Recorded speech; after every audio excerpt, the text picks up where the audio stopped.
Duterte's win again. Matalino ang Pilipinas today. VP Sara's impeachment declared unconstitutional by the Supreme Court. Wah!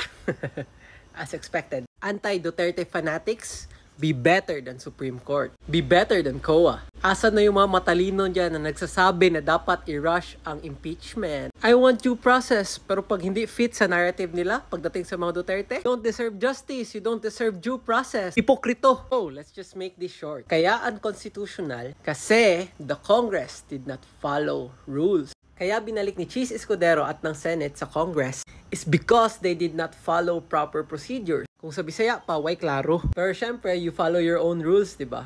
You let it fit your narrative. Dapat daw forthwith kasi yun yung nasa Constitution. Kaso, hindi lang yun ang laman ng Constitution. But yeah, you and your supporters fit that narrative, diba?